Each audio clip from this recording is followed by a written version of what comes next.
Welcome to the Golden State Media Concepts Sex Podcast, a show that examines all aspects of sexuality, from physical to emotional to spiritual. Join our hosts as they discuss age-old questions, common misconceptions, and the latest topics surrounding sex. They'll tackle topics about sexuality from the complicated to the hilarious and everything in between.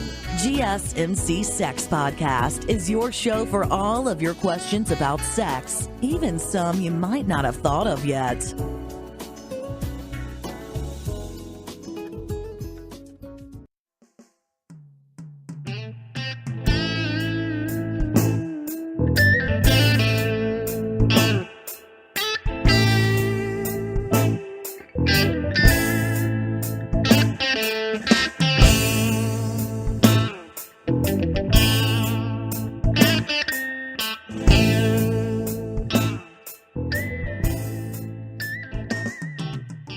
Hello and welcome to Golden State Media Concepts Relationships Podcast, the Sex Edition. I'm John Johnson, your host.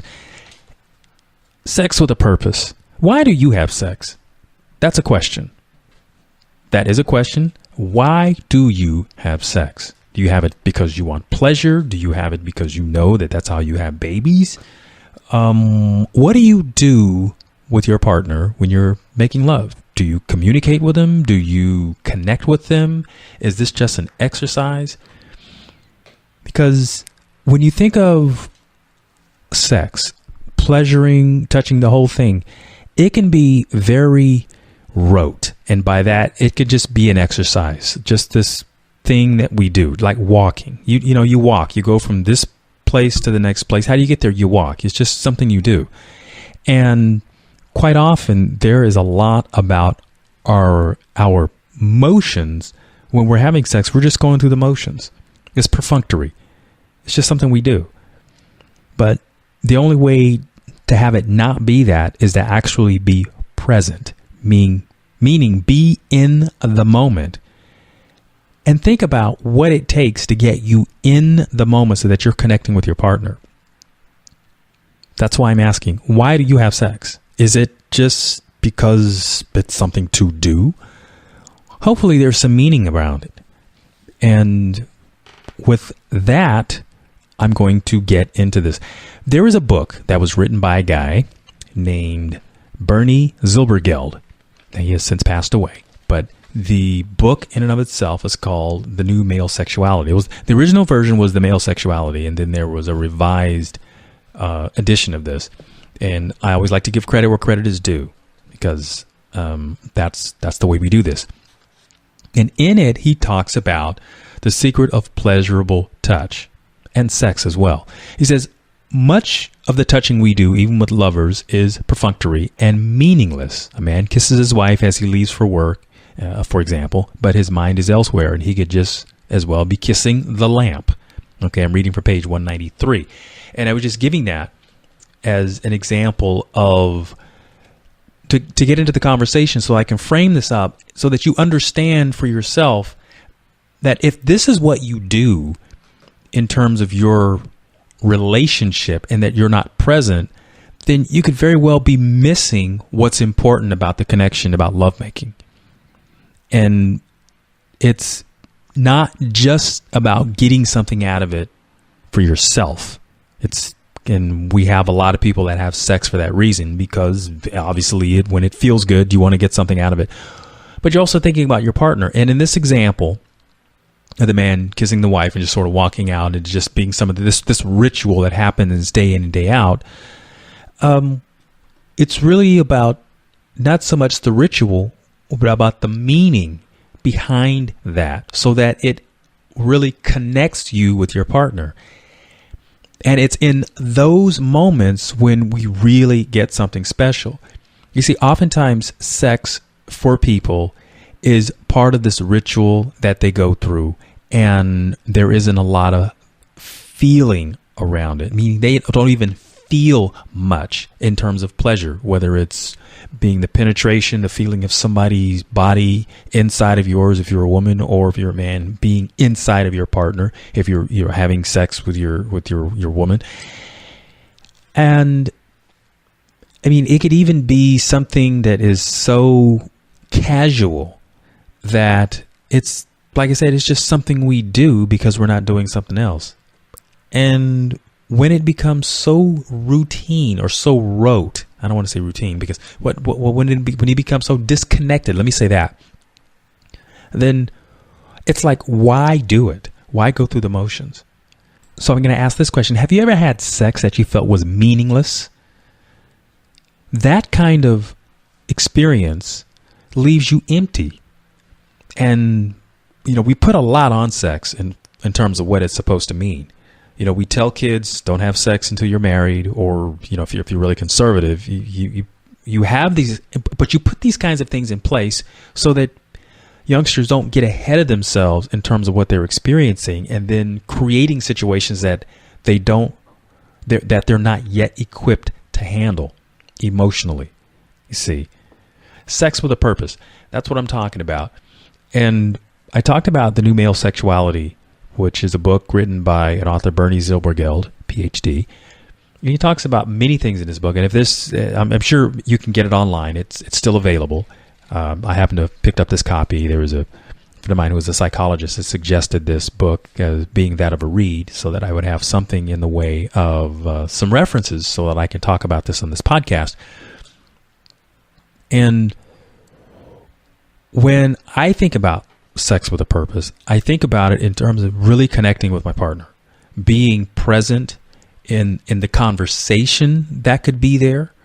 Because it's not always about the physical part of intercourse, but sex in and of itself, it's the entire experience. And I'm saying it that way so that you think about it as not just intercourse.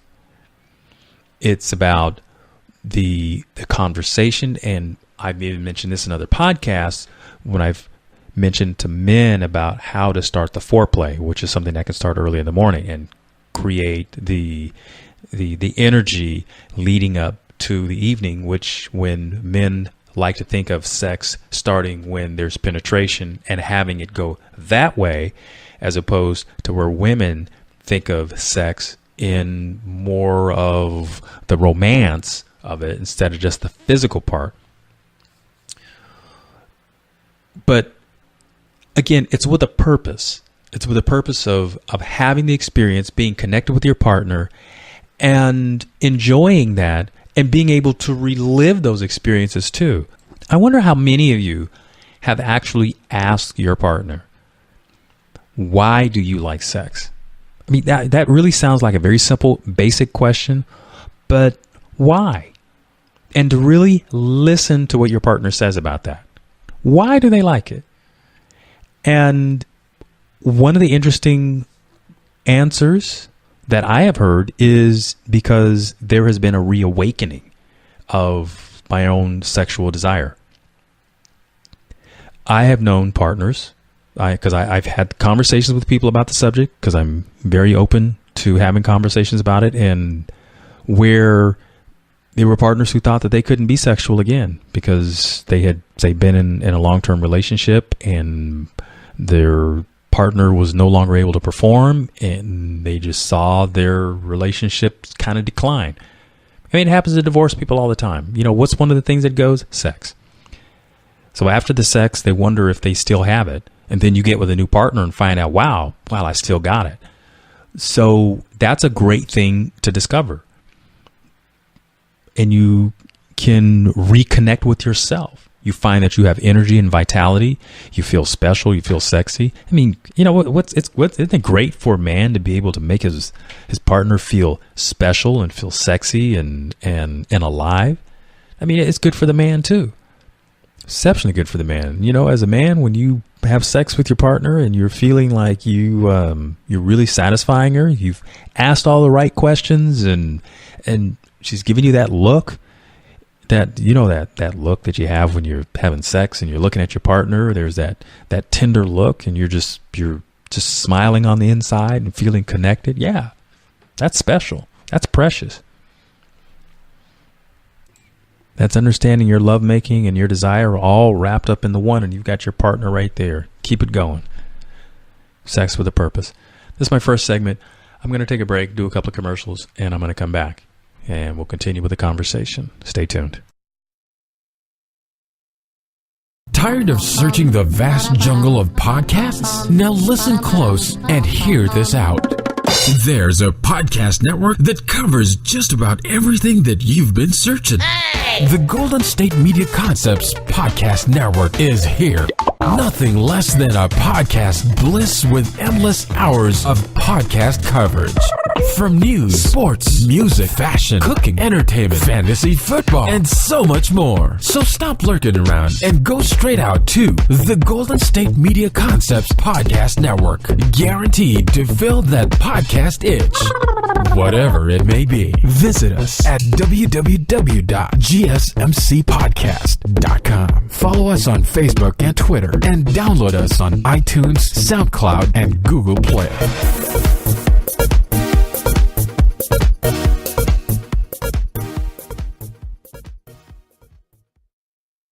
Always on the go, but the day just won't be one without your Hollywood fix. Let Golden State Media Concepts Entertainment Podcast take care of that. Jordan and Keith is Entertainment Tonight meets Access Hollywood. I'm Jordan. The guy laughing, that's Keith. Yeah, I'm Keith. An all-inclusive look of pop culture.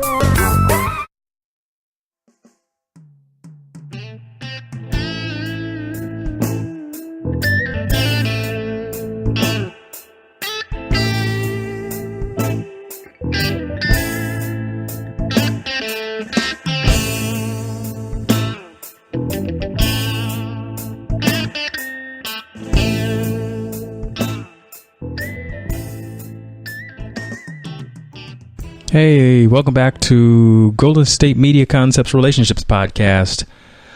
I'm your host, John Johnson. This is the sex edition. So we're talking about sex with a purpose. Here's something that we talk about in sex is masturbation. Okay? It's perfectly, we consider it perfectly normal, and I have no judgments against it in any way, shape, or form.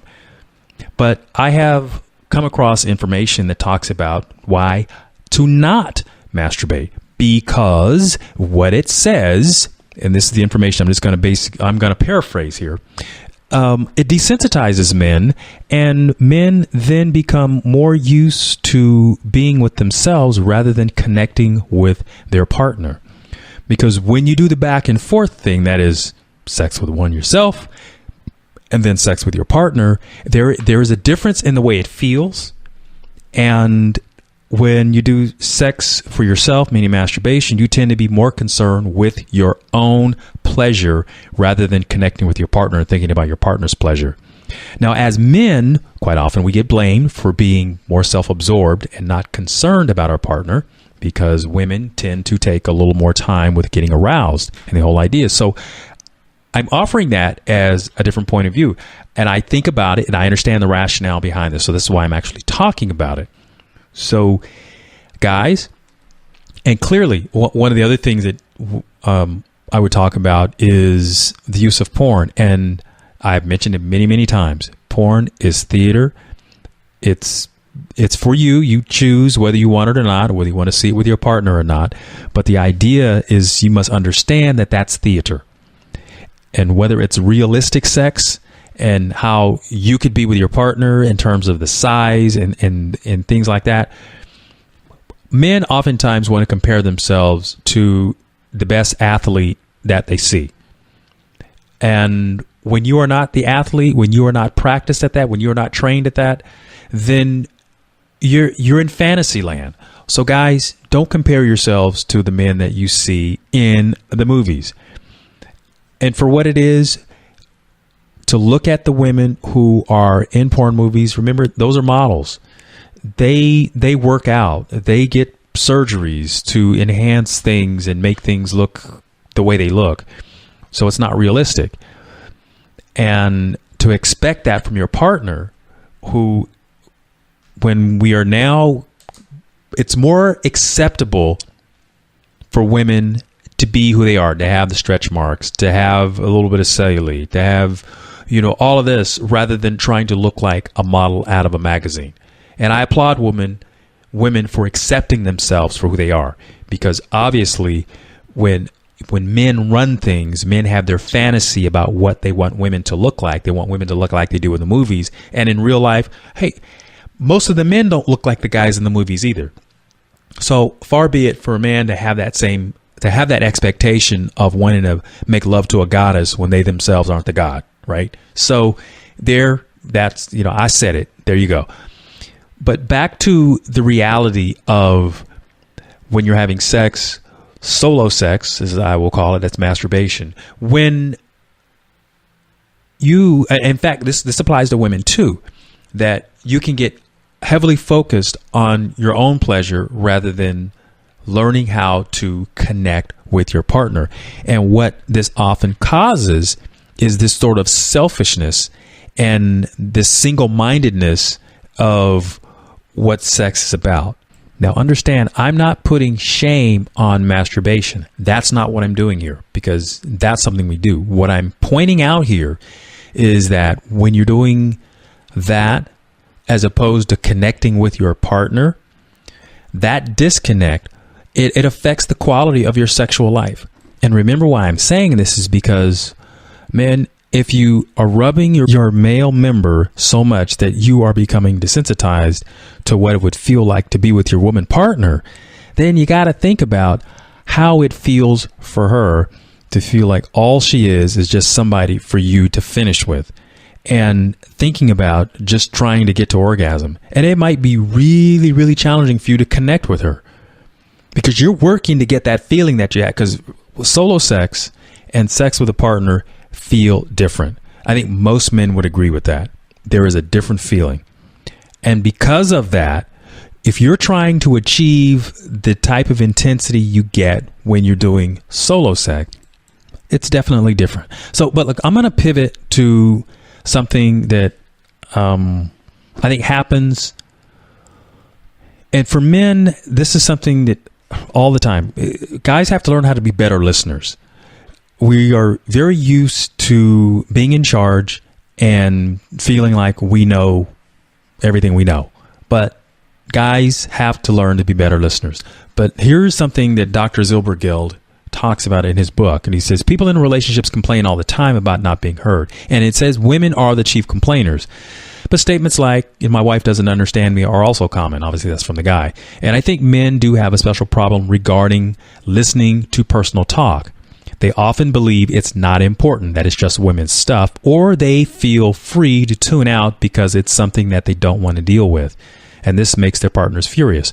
Okay, guys, what Bernie is saying, and I'm going to just kind of cut to the chase here, is because we don't listen to our women when they're complaining, what I can tell you is that the noise is going to get louder and louder. Women are going to make more and more noise because they want to be heard. They want to be felt. They want to be heard. They want their needs met. And it becomes incumbent upon you to be a good listener because your relationship with them is at stake. You have to realize that not listening is important. And no, because men have never been told that being a good listener is an important part of the masculinity. So we tend to discount it because we tend to think the things that are important is having muscles, being, really good, strong sex. Those are the things that relate to masculinity because listening is something that women do. That's what we say. But you know what? Listening is something that men do. Men listen. And you need to learn how to listen with full attention, especially when your partner's trying to tell you something. And that's the reason why, because you can get a lot of information and you can solve problems when you learn to listen to your partner. I know sometimes it's hard and it may not be something that you're used to doing, but when you're in a relationship with somebody, learning to listen helps solve problems, because vice versa, when you have a complaint as a guy, you do want your partner to hear you because you want something to be done. Just imagine it's just the same way in reverse. And when you give that, you have every reason to expect it. That's certainly the way partnerships work. Now, the problem when you don't listen, it's because not understanding what's being expressed. That is, when your partner is telling you something and you're not acting as if you're concerned or trying to solve the problem, that just becomes something that festers. And I can tell you as a man that when your partner is upset, when your woman is upset, the sex isn't going to happen. It's not going to be very loving. She's going to be frustrated. And I know a lot of women will say, well, you know what? I'm not going to cut my nose off to spite my face. I'm not going to not have sex with my partner because I want it too. And thank goodness that there are women who do have that opinion, but not all women are going to have that opinion. So guys, you need to learn how to protect your interest in learning how to be a good listener. And it could be difficult. You have to learn how to listen without being defensive. And I'm going to say this to women, that when you are, say, listing your complaint, try not to make it a personal attack. That's a real important key to being able to get a man to listen. Because men take things to heart. They take it personal because they want to be effective. They want to be good at whatever it is they're doing. So they will take these things personal. And you have to work at not making it a personal attack. And there's ways to do that. Look, I need to take a break, and then I'm going to come back and I'm going to talk about how not having it be a personal attack. Stay tuned. Want to know the latest and hottest music hitting the airwaves? Don't be left out. Listen to the Golden State Media Concepts Music Podcast. Jordan and Keith keeps you on the loop with everything you need to know. Jordan And Keith. From pop, rock, hip-hop, and the top 40. And we'll throw in news of your favorite artists, concert and tour dates, and so much more. Listen no further, because this is the gold standard in music podcast.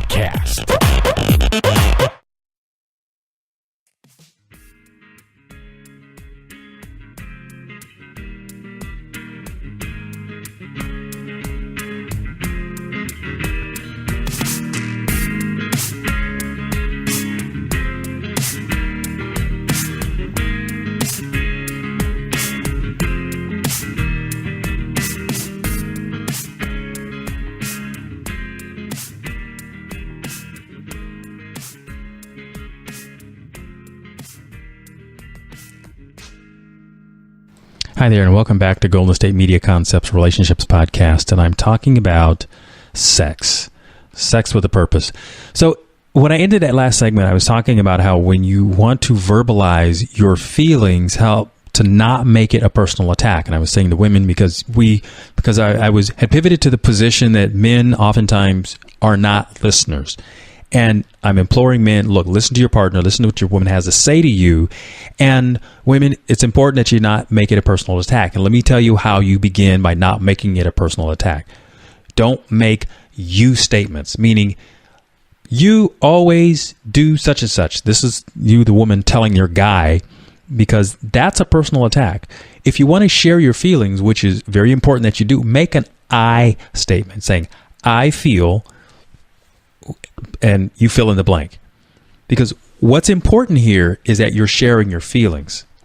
And I've talked about this in the relationship podcasts that I do. When we're sharing feelings, we're making I statements. The important thing is you're sharing your feelings, and you're not accusing, but you're trying to create communication here. And I know this can be a little bit confusing, especially if you're not good at this. When you're trying to share your feelings, staying out of the making the you statements, because those accuse people of doing things. And when you're wanting somebody to listen to you, you can't necessarily go on the attack like that. That doesn't help. That doesn't help the person who you're trying to communicate with understand what's really going on. Now, as the listener, I'm talking to the guy now. When you're listening to your partner tell you how she feels, here's a really, really important thing to understand. And this is for both of you. Just because she says it doesn't mean it's true, because she's amply sharing her feelings. When we drill these things down to what the root causes are, remember, feelings are what happens to each individual. That's how they experience it. It doesn't mean it's true. It doesn't mean that you intended to hurt the person or you intended to be less than your best. But if they feel like that, because Because if we take their feelings as always being the gospel, as being it happened just the way they felt it, then we will never get to the place where we are willing to do something about it, because we are always going to feel attacked. And that is such a hard place to work from, when you feel like you're being attacked, because you're already having to hold up your armor to deal with what's coming in at you. So I hope I didn't get too convoluted with that, but it's just to help people understand the give and take nature of conversations. And when you're there trying to solve a problem, remember, as a listener, you're trying to hear what the problem is. As the speaker, you need to make I statements. Say, I feel like, again, fill in the blank. And if it becomes necessary, you do this in small bits. Because when it gets too long or too lengthy, then we can't remember all of that. We can't hold on to all of that stuff, because it just becomes too much. So you do this in small bits. And then check in with your partner to make sure they understand what's going on. And there's a technique they call mirroring. Basically, you're just repeating back what you hear. I'm talking to the guy. You repeat back what you heard, and you do it in small bits. So why are we doing this? We're doing this because we're doing it for our partner. We're doing it for our love life. We want to have great sex. And when you have better communication, we have good communication, sex with a purpose is so much easier. You can accomplish that. And it works for both of you, because understand, this communication technique that I talked about, it works just as well for guys. So when you have to tell your partner, your woman, that, hey, you know what? I'm feeling like this. This is what, and you fill in the blank, then you have license to be able to have that conversation in reverse. So like I say, it works both ways. So there are no losers in something like this. This is beneficial. And, good communication is based on these kinds of techniques. Because remember, this isn't about attacking your partner, because if you attack your partner, believe me, the loving is going to stop, or it's not going to happen too often. Because I think there comes a point in time in our existence where we see examples of what good communication looks like. And if we think that we can get away with snowballing our partner into just kind of taking the junk that we're throwing out at them, they'll find better. They'll find better, and you'll come up on the short end of that. So be a good lover, be a good partner, and invest yourself in good communication techniques. Like I say, it's hard. If it were easy, everybody would be doing it. There wouldn't be all the self-help books and the seminars and the sessions where couples retreats and things like that in order to practice this stuff. It's not something that we necessarily grow up doing unless we have a good example of how to problem solve. Most of us are very self-interested, and we protect ourselves and our feelings. And adults, I will say it this way, because of all the experiences that we've had, we're like an onion. And there are many, many, many, many layers. And the most vulnerable part is there in the inside, in the middle. An onion has lots and lots and lots of layers. And that's the way adults mostly are. So when we're talking about feelings, we have to really be careful about how we communicate that thing. So using I statements is great. And if you have to, write things down and go over it and, like I say, take it in small bits. I talk about this in my relationship podcast, and I'm talking about it here in Sex with a Purpose, because as I have seen in many, many, many times, the reason there is bad sex is because people have bad communication.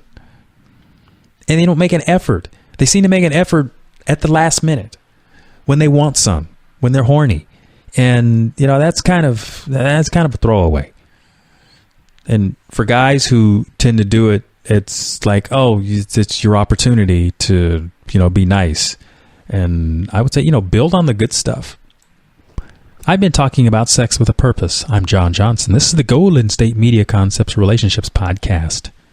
I want to thank you for listening. You've been listening to the Golden State Media Concepts Sex Podcast, part of the GSMC Podcast Network. You can find this show and others like it at www.gsmcpodcast.com. Download our podcasts on iTunes, Stitcher, SoundCloud, Google Play, or anywhere you find podcasts. Just type in GSMC to find all of our shows from the GSMC Podcast Network. From sex and relationships to health and wellness, life and happiness, and even weird news. You can also follow us on Twitter and Facebook. Thank you, and we hope you have enjoyed today's episode of the Golden State Media Concepts Sex Podcast.